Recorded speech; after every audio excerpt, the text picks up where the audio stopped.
আমি আমি কোনো ব্যক্তিগতভাবে এটা মতের বিরোধিতা করছি না, তার মত বা আমার মত, কিন্তু আমার এখন কথা হচ্ছে যে আমাদের পুরো জাতিকে এই যে ঐক্য ঐক্য কথাটা বলে, গত 7-8 মাস যে সমস্ত 30টি রাজনৈতিক দলের সঙ্গে যেসব বৈঠক টৈঠক হয়েছে, তারা খুব জাতীয় ঐক্য করে ফটো সেশন করেও সবার ছবি ছাপানো হয়েছে, কেমন মনে হচ্ছে খুব আমরা জাতীয় ঐক্য করে ফেলেছি। কিন্তু একটু কান পাতলে দেখা যায় যে কি জাতীয় ঐক্য, আওয়ামী লীগ বিরোধী জাতীয় ঐক্য। তো আওয়ামী লীগ বিরোধী জাতীয় ঐক্য করলেই যে জাতীয় ঐক্য হবে না তো, আসলে জাতীয় ঐক্য হতে হবে, কেমন? এবং আওয়ামী লীগের কোনো অন্যায় করা চলবে না। আওয়ামী লীগের তার অন্যায়ের জন্য দুঃখ প্রকাশ করতে হবে, জনগণের দরবারে যেতে হবে, কেমন? করবে কিভাবে? তাদেরকে তো আপনি জায়গায় দিচ্ছেন। আমি মনে করি যে তারা জনগণের কাছে যেতে পারলে দুঃখ প্রকাশ জনগণের কাছে করবে। তারা বলছে যে আমরা এই সরকারকে আমরা বৈধ মনে করি না, তো সেই সরকারের কাছে তার দুঃখ প্রকাশ করার দরকার নাই, সে জনগণের কাছে দুঃখ প্রকাশ করবে। তো তাকে জনগণের কাছে যাওয়ার সুযোগটা, মানে তার অধিকারটা, এটা আমাদের করতে হবে। যারা সরকারের থেকে অন্যায় করেছে তাদের বিচার হতে পারে, কিন্তু ধরুন শেখ হাসিনা কিছু কৌশল করেছিলেন, যে কৌশলে বিরোধী রাজনৈতিক দলগুলো নির্বাচন বর্জন করতে বাধ্য হয়। আমি অবশ্য তখনও বর্জনের বিরুদ্ধে ছিলাম। আমি বিএনপিকে পরামর্শ দিয়েছিলাম যে বর্জন না, বর্জনটা ক্ষতিকর, আপনারা নির্বাচনে অংশ নিয়ে আপনারা এখন যে তারেক জিয়া বলছেন যে তাহাজ্জুদের সময় উপস্থিত থাকুন, ভোট পাহারা দিন, গণনা পর্যন্ত পাহারা দিন, আমি এই কথাগুলো একটু অন্যভাবে বলেছিলাম যে আপনারা নির্বাচনটাকে সুস্থ করার জন্য আন্দোলন করেন, আপনারা শেখ হাসিনার পতনের জন্য আন্দোলন করবেন, ওটা হবে না। পাবলিক কিন্তু আসেও নাই পতনের আন্দোলনে, কেমন? হ্যাঁ, 24 জুলাইতে একটা বিশেষ পরিস্থিতি তৈরি করে ওটা ঘটানো হয়েছে, কিন্তু তার আগে এই যে 15-16 বছর বিএনপি আন্দোলন করেছে, পতন তাতে পাবলিক আসে নাই, ওদের সমর্থকরা এসছে। আমি তখনও বলেছিলাম যে বর্জন না কিন্তু এখন ধরুন আমি যে কথাটা বলছি যে কাউকে বর্জন করতে না হয় সেরকম একটা নির্বাচন হওয়া উচিত। তো শেখ হাসিনা একটা কৌশল করে ওদেরকে নির্বাচনের বাইরে রেখেছিলেন, আর এখন আইন করে নির্বাচনের বাইরে রাখা হলো আওয়ামী লীগকে। তো এর মধ্যে কোনটা ভালো কোনটা খারাপ বলেন তো? আমি মনে করি যে দুটোই খারাপ, যে কিছু লোককে বাদ দিয়ে আমরা নির্বাচন করতে চাচ্ছি। শেখ হাসিনা কিছু লোককে বাদ দিয়ে নির্বাচন করতে চেয়েছিল, আমরাও আওয়ামী লীগকে বাদ দিয়ে নির্বাচন করতে চাচ্ছি। মূলগতভাবে কিন্তু একই, মানে দলবাজি, এখানে কিন্তু কোনো জাতীয় স্বার্থ নাই। এখন ধরেন এই যে ইলেকশনের নামে একটা সিলেকশন আমি শুনতে পাচ্ছি, অভিযোগ পেয়েছি, ধরেন সুজনের বদিউল আলম মজুমদার কিংবা টিআইবি ইফতেখারুজ্জামান, তারা তো চিরকাল একটা ভালো নির্বাচনের কথা বলে এসেছেন, তো এখন তারা এই বিষয়ে নীরবতা কিংবা তারা খুব বাহবা দিচ্ছেন, তারা দেখুন সরকারেরও অংশ, তাই না? এই বিষয়গুলি কিভাবে করে দেখেন ফরিদা ইয়াসমিন? সরি আমি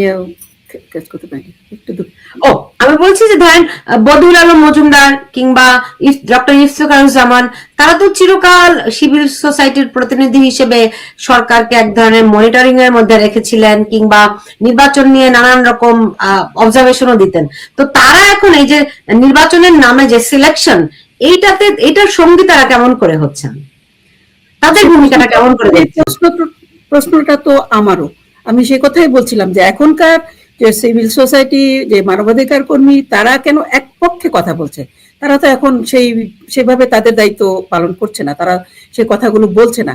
তারা তো এই বলতে পারতো যে নির্বাচনটি সবার অংশগ্রহণে হওয়া উচিত, সকল দলের, যেটা মঞ্জু ভাই বললো যে হ্যাঁ জনগণ যদি প্রত্যাখ্যান করে, ওকে, জনগণ তাদের ভোট দেয়নি, জনগণ প্রত্যাখ্যান করার হয়তো সুযোগও ছিল, জনগণ প্রত্যাখ্যান করতেও পারতো, তো তারা তো সেটা করেনি। এখন আমাদের কথা হলো যে জনগণকে অংশগ্রহণের সুযোগ দিতে হবে। জনগণের কথা যদি আমরা চিন্তা না করি, আমরা যদি এক পক্ষে চিন্তা করি, তাহলে জুলাই আন্দোলনে যে এত মানুষ নিহত হলো, তাহলে পরিবর্তনটা কি হলো, আমরা পেলামটা কি? হ্যাঁ আমরা ক্ষমতায় ছিলাম, সেটা অন্য কথা, কিন্তু জুলাইয়ের জনসাধারণ, জনগণ যারা আন্দোলনের নাম ছিল, তারা চেয়েছিল একটা পরিবর্তন। তারা কি পরিবর্তন চেয়েছিল? তাহলে যদি একই অবস্থা হয়, যে কদু সেই লাউয়ের অবস্থাই হয়, তাহলে তো এই পরিবর্তন কাঙ্ক্ষিত না। আমি শেষে শুধু, আমি জানি সময় শেষ, আমি একটা কথা বলতে চাই যে সাংবাদিকদের কথা আমি বলছি, সাংবাদিকদের বিরুদ্ধে যে খুনের মামলা দেওয়া হচ্ছে তারা কিন্তু জামিন পাচ্ছে না, এটা নিয়ে কেউ কথা বলছে না। সাংবাদিকের কেউ কথা বললেই তার বিরুদ্ধে দুর্নীতি দমনের মামলা দেওয়া হচ্ছে, দুদকের মামলা দেওয়া হচ্ছে। আমরা জানি আনিস আলমগীরের ঘটনাটা আমরা জানি যে এরকম অনেকের বিরুদ্ধে প্রস্তুতি নেওয়া হচ্ছে দুর্নীতি দমন ব্যুরো থেকে, দুদক থেকে, যে দুদকের মামলা দেওয়া হবে। সাংবাদিকরা কিসের দুর্নীতিটা করছে? আমি এই প্রশ্নটা আমার কাছে, তারা কি সরকারের মানে কোনো কমিটিতে ছিল, সরকারের অংশ ছিল? আচ্ছা, সেই মামলাগুলো দেওয়া হচ্ছে এবং অনেক সাংবাদিকের অ্যাকাউন্ট ফ্রিজ করা হচ্ছে। আমার কথা যে সাংবাদিকদেরকে ছেড়ে দেন, তাদের বিনা শর্তে তাদের মুক্তি দিতে হবে। তারা কি অপরাধ করছে সেগুলো তো তারা এখনো স্পষ্ট বলতে পারছে না, শুধু একটাই যে তারা সরকারের সাপোর্ট করেছিল, তারা সরকারের সমর্থনে ছিল। তো এখন যে যারা কথা বলছে তারা কি সে একই অপরাধী হচ্ছে না? তারা যখন কথা বলছে যে হ্যাঁ তারেক জিয়া, আমরা এই দলের প্রতি আমাদের আনুগত্য, মতিউর রহমান তো নিজে আনুগত্য প্রকাশ করছে এবং তারা দলের ব্যানারে, যে ব্যানারে মাইকের সামনে লেখা ছিল যে তারেক রহমানের মানে সেই অনুষ্ঠানে যারা, সেটা কি অপরাধ না? সে অপরাধী কি তারা একশো অপরাধী হবে না? তা আমার কথা হলো যে এইগুলা বাদ দিয়ে আমরা আসেন যে দেশটাকে আর বিভক্ত না করে, দেশকে খুনাখুনি না করে, দেশে যেইভাবে প্রতিনিয়ত প্রতিদিন লাশ পাওয়া যাচ্ছে, প্রতিদিন ঘটনাগুলি ঘটছে যে কেউ জানে না। সেদিন একটা ছেলের লাশ পাওয়া গেল যে তার ঘরেই সে মরেছিল, সে এখন আত্মহত্যা করেছে না কি করেছে সেটা পরের কথা। একটা ব্রিলিয়ান্ট ছেলে, ইউনিভার্সিটি পরীক্ষায় সে ফার্স্ট হয়েছিল, ভর্তি পরীক্ষায়, হিন্দু, সেই ধর্মে হিন্দু। এখন আমি হিন্দু মুসলিম বলতে চাচ্ছি না, কিন্তু তার মধ্যে আমি বলবো যে হতাশা বা কোনো কারণে যদি সে সুইসাইডও করে বা কেউ কি করছে সেটা পরের কথা, কিন্তু এই ধরনের ঘটনাগুলো ঘটছে।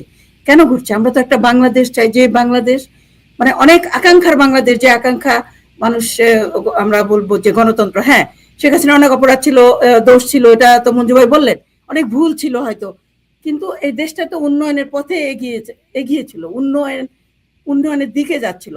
এখন শেখ হাসিনার সময় কিন্তু বিএনপিকে বাদ দিয়ে নির্বাচন করে নাই, বিএনপি নিজেরাই বয়কট করেছে নির্বাচন, অন্যান্য দলগুলি নির্বাচন বয়কট করেছে, যা জাতীয় পার্টি নির্বাচনে আসছে। এখন হলো নির্বাচনের সুযোগই দেওয়া হচ্ছে না। বা সুজন ওরা কি বলছে, আমি এই আলোচনায় ঠিক যেতে চাই না, কারণ আমি জানি না যে নির্বাচনটা কারচুপি হবে কিনা, নির্বাচনটা মানে একতরফা হবে কি, ইঞ্জিনিয়ারিং করা হবে একতরফা, এই অর্থে যে একটি বড় রাজনৈতিক শক্তিকে বা সমর্থকদের বারিত করা হচ্ছে, নির্বাচনে অংশগ্রহণ করতেই দেওয়া হচ্ছে না, সেই অর্থে একতরফা। কিন্তু নির্বাচনটা যে কারচুপি হবে বা ইঞ্জিনিয়ারিং হবে এটা তো আমি কিছু জানি না, কেমন সেটা আমি কিছু এখন আমরা বলতে চাই না। আমরা আশা করব যে তবুও নির্বাচনটা হোক, এই জন্য যে এখন যে পরিস্থিতি তার থেকে গণতন্ত্রে উত্তরণের একটা রাস্তা খুলতে পারে, যে নির্বাচনটা 12 তারিখে হবে, ধরেন আওয়ামী লীগকে বাদ দিয়ে সেটা হলো। আমি বলি যে এরপরে অনেক ইফস অ্যান্ড বাটস আছে, অনেক কিন্তু আছে। হ্যাঁ, কেউ হয়তো বলবে যে এটা তো এখন পরিষদ হিসেবে, মানে কি বলে, সংবিধান পরিষদ হিসেবে কাজ করবে, কাজেই মন্ত্রিসভা গঠন হবে কিনা এখন বলা যাবে না, ইত্যাদি নানা প্রশ্ন উঠতে পারে। তবে সরকারও পরিষ্কার করার চেষ্টা করছে যে না, এরা পার্লামেন্ট হিসেবেও কাজ করবে, সংবিধান পরিষদ হিসাবেও কাজ করবে। পার্লামেন্ট হিসেবে কাজ করবে তাহলে স্পিকার নির্বাচিত হবে, হাউস লিডার নির্বাচিত হবে, মানে আমি বলছি যে হবে কি হবে না ইয়েট টু বি সিন, কেমন? তাহলে তো কিছু অনিশ্চয়তা থেকেই যাচ্ছে। সেখানেও আমি তো প্রত্যাশা করব যে এই সমস্ত কিছু ঝামেলার মধ্যে না যাক, দেশটা গণতন্ত্রে উত্তরণের অন্তত একটা রাস্তা খুলুক। সেই রাস্তা যে পরে, সেই সরকার পরে গণতান্ত্রিক অধিকার সকলের জন্য উন্মুক্ত করে দিয়ে আওয়ামী লীগকে রাজনীতিতে অংশগ্রহণের না, শুরুটাই তো মঞ্জু ভাই হচ্ছে না। কিভাবে এটা গণতান্ত্রিক উত্তরণের পথ হবে? কিভাবে হবে যেখানে অর্ধেক অংশ তো ভোটই দিতে পারছে না, তারা আসছে না, একটা দলকে বাইরে রেখে। শুনুন, আপনি পুরোটা না পেলে অর্ধেকটা নেন, তারপরে মঞ্জু ভাই অর্ধেকটা নিতে গিয়ে আপনি তো সবটুকুই হারিয়ে ফেলছেন। দাঁড়ান, আপনারা দুজন আমার চেয়ে অনেক বিজ্ঞ, অনেক জ্ঞানী, আমি যেটুকু বুঝি যে আপনার অর্ধেকটুকু নিতে গিয়ে সবটুকু আমরা হারিয়ে ফেলছি কিনা। কারণ তারা জাতীয় সরকার করতে চায়, তারা মিলুঝুলি সরকার গঠন করতে চায়, হ্যাঁ, মানে বিএনপি জামাত, ডক্টর ইউনূস প্রেসিডেন্ট হবে, তারেক জিয়া প্রধানমন্ত্রী হবে, ডক্টর শফিকুর রহমান উপপ্রধানমন্ত্রী হবে, নাহিদুল ইসলামকে অস্থায়ী প্রধানমন্ত্রী, নানান রকম গল্প গুজব শুনতেছে, ঠিক আছে। কিন্তু আপনি যে গণভোট যেটা দিচ্ছেন, হ্যাঁ তারা জয়যুক্ত করে নিয়ে আসবে এই সরকার, তাহলে তো আপনার সব সংবিধান থেকে শুরু করে আপনার সবই বাতিল হয়ে যাচ্ছে। তাহলে আপনি কি সবই তো হারিয়ে ফেলতেছেন। আপনি এখানে কোথায় যাত্রাটা দেখছেন? আমি তো পথই দেখি না। মঞ্জু ভাই, আমি তো কত কিছু স্পেকুলেশন হচ্ছে, সেগুলো আমি দেখি শুনি, কিন্তু আমি তো আর ওগুলো বিশ্বাস করে কোনো মত দিতে পারি কিন্তু না। হ্যাঁ ভোট যদি জয়যুক্ত হয়, অমুক প্রেসিডেন্ট হবে, তমুক ওগুলি বাদ দিলাম না। মঞ্জু ভাই, হ্যাঁ যদি জয়যুক্ত হয়, তাহলে কি আপনি কোনো পথ দেখতেছেন? আমি আগেই গণভোটটাকে রিজেক্ট করেছি। দেন আপনি কিভাবে করে বলতেছেন যে পথ উন্মুক্ত হবে?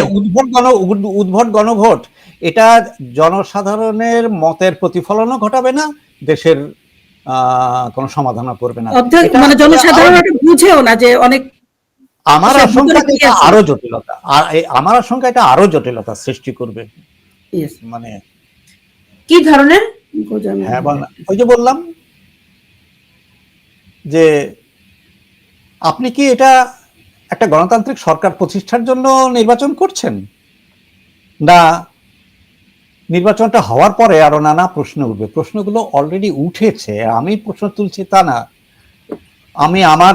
আমার জানাশোনা মতে প্রথম তানিয়া আমির আপনার সঙ্গে একটা অনুষ্ঠানে বলেছিলেন যে গণভোটের পরে তো মানে শপথ হবে কিনা সন্দেহ, এবং এই সন্দেহ তিনি করেছিলেন। তারপরে এখন তো অনেক প্রকাশ্যে অনেকে সন্দেহ প্রকাশ করছেন। তা সত্ত্বেও গণভোটটা ধরুন, সরকার তো নিয়ন্ত্রণে আছে, সরকার তো দেশটা মত দিয়ে করুক আর যাই করুক নিয়ন্ত্রণ তো করছেন ডিফ্যাক্টো। তো আওয়ামী লীগ তো পলাতক, তারা ক্ষমতায় আছে, তাদের কথা প্রশাসন শুনছে, সেনাবাহিনী শুনছে, পুলিশ শুনছে, আপনি আর কি চান? আপনি না শুনলেই হলো। ভালোর কিছু দিকে যাচ্ছে কিনা সেটা হলো, বলছি যে নিয়ন্ত্রণ করছে তারা। কাজেই আপনি তো নির্বাচন বা গণভোট আপনি ঠেকাতে পারছেন না। কিন্তু আমরা তো আমাদের মত দিয়েই ফেলেছি।